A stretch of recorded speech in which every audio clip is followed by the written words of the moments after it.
They scaled a 100-foot cliff under direct machine gun fire to destroy the guns threatening D-Day. But when they finally reached the top, the bunkers were empty. The guns were fake. Here is the incredible true story of how two rangers hunted down the real weapons and saved the invasion. June 6, 1944, 6:58 hours. The English Channel, 3 miles off the coast of Normandy.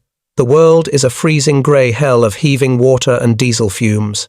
Inside the steel belly of the landing craft assault, 30 men of the 2nd Ranger Battalion are packed shoulder to shoulder. They are soaked to the skin, shivering violent not just from the cold, but from the adrenaline dumping into their bloodstreams. The floor of the boat is slick with seawater and vomit. Lieutenant Colonel James Earl Rudder stands near the prow, his knuckles white as he grips the wet gunwale. He squints through the salt spray and the thick, acrid smoke drifting off the French coastline. The roar is deafening. Behind them, the massive 14-inch guns of the battleship USS Texas Thunder, sending Volkswagen-sized shells screaming overhead to pound the coast. But Rudder sees something wrong. Through a gap in the smoke, a promontory of rock looms ahead. He checks his compass. He looks back at the coastline. His stomach drops. The British coxswain, fighting a ferocious tidal current, has drifted nearly 3 miles east. They are heading straight for Pointe de la Percerite, into the teeth of the defences covering Omaha Beach. Hard starboard. Rudder screams over the engine noise, grabbing the coxswain's shoulder. "That's not it! We're off course! Turn her around!" The coxswain fights the wheel. The small flotilla of landing craft banks sharply, turning parallel to the coast. This is the worst-case scenario. Instead of a direct assault, they are now forced to run a gauntlet.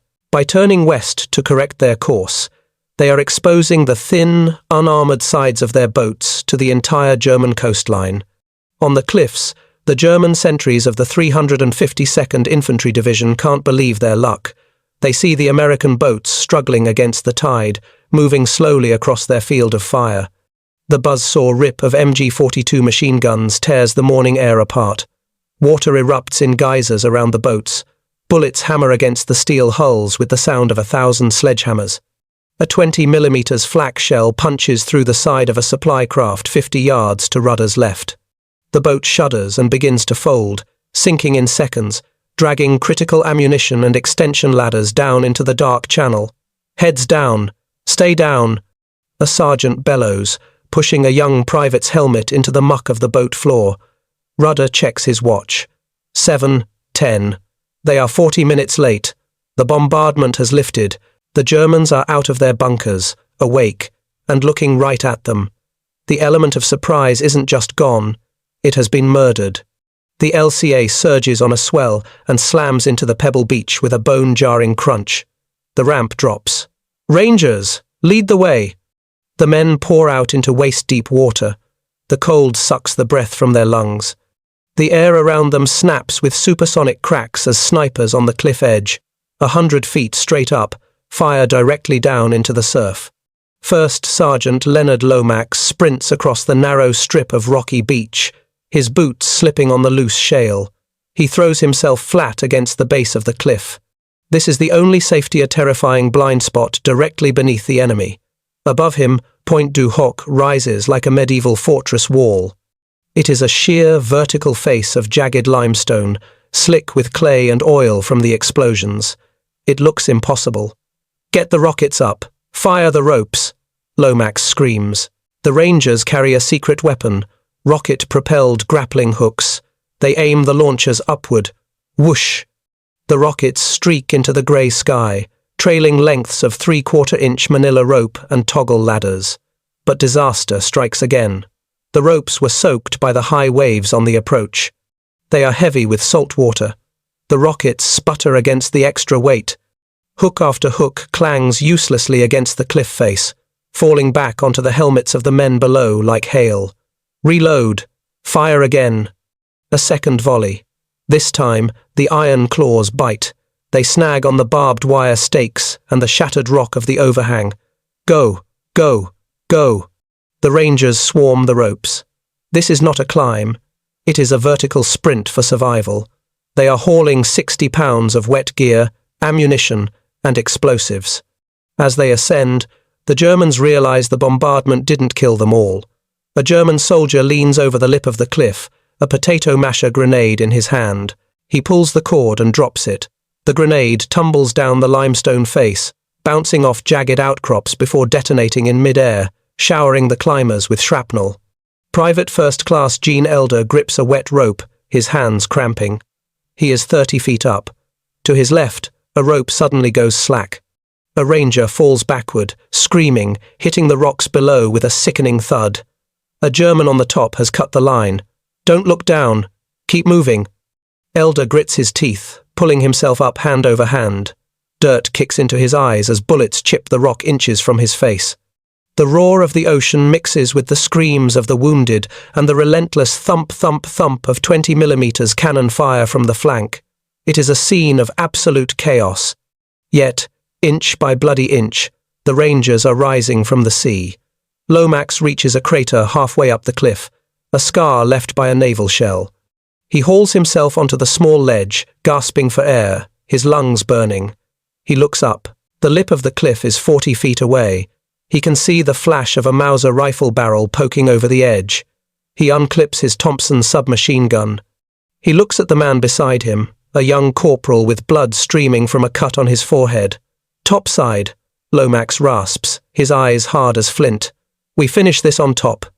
With a primal yell, they launch themselves at the final stretch of rock, climbing toward the smoke and the fire, ready to meet the enemy face to face. As Lomax hauls his body over the jagged lip of the cliff, he expects to see a battlefield. What he sees instead is the surface of the moon. The naval bombardment from the USS Texas has obliterated the geography of the point. The flat plateau is gone, replaced by a chaotic, churning sea of limestone craters. Some are small, others are massive, 20 feet deep and 30 feet wide, smoking like fresh graves. The ground is unstable, a mixture of pulverized rock and clay that shifts underfoot, threatening to slide the men back over the precipice they just climbed. Lomax rolls into the nearest shell hole, the wet clay slick against his uniform. "Move up! Get off the ropes! Fan out!" he screams, his voice competing with the deafening roar of battle. The Germans aren't running. They are underground. The defenders of the 352nd Division have weathered the shelling in deep, reinforced concrete bunkers and a spiderweb of trenches that crisscross the plateau. Now, they are popping up like ghosts. A German helmet appears from a spider hole just 10 yards away. A machine pistol burps a burst of fire, kicking up dirt into the face of a ranger trying to crest the ridge. Grenade. A ranger pulls the pin on a frag grenade and lobs it. It vanishes into the spider hole. A dull thud vibrates through the ground, followed by a plume of grey smoke. The firing stops. The fighting is savage and confused. There are no front lines here. The Rangers are intermingled with the enemy, fighting crater to crater, trench to trench. It is a brawl of submachine guns and trench knives. Lieutenant Colonel Rudder, bleeding from a shrapnel wound in his neck, establishes a tenuous command post in a crater right at the edge of the cliff. His signalman is frantically trying to crank the radio to contact the fleet, to tell them, "Praise the Lord," the code phrase that they are up. But the radio is dead. Forget the radio. Rudder yells, waving his pistol forward. "The guns! Get to the guns!" Lomax gathers a squad wet, muddy, and running on pure adrenaline. They push inland through the smoke. Their objective is casemate number 4, a massive concrete structure looming through the haze like a sleeping beast. Its thick walls are scarred by shell impacts, but it still stands, its dark firing embrasure staring ominously out toward the invasion fleet. "Suppressive fire! Keep their heads down!" Lomax orders. 2 Rangers with BARs open up on the trench line protecting the bunker, the heavy. 30-06 rounds chipping away at the concrete. Under the cover of the noise, Lomax and Staff Sergeant Bud Kuhn sprint across the open ground, diving over mounds of rubble. They reach the blind spot at the side of the casemate. Lomax's heart is hammering against his ribs. This is it, the reason they trained for months, the reason they just climbed a 100-foot wall of death.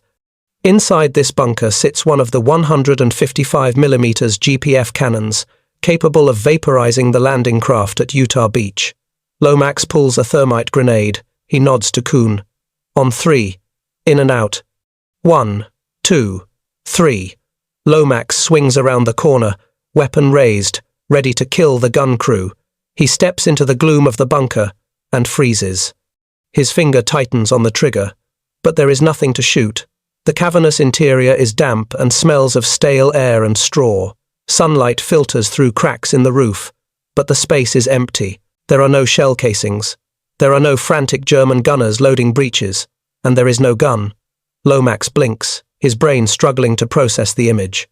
Protruding from the firing slit, crudely painted to resemble a terrifying artillery barrel, is a charred, wooden telephone pole. It's wood. Kuhn stammers, stepping up beside him, his weapon lowering slightly. It's a damn telephone pole.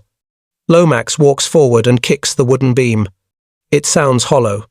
They moved them, he whispers, the realization hitting him like a physical blow to the gut. It's a decoy. The whole damn thing is a setup. Panic threatens to set in. Outside, men are dying.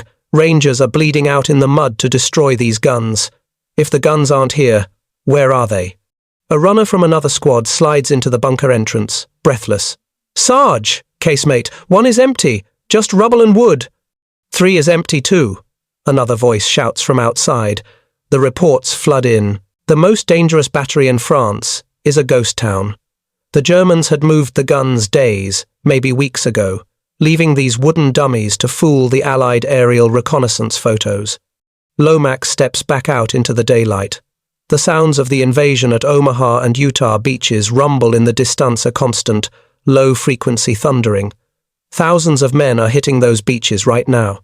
If the Germans moved the guns, they didn't scrap them. They hid them.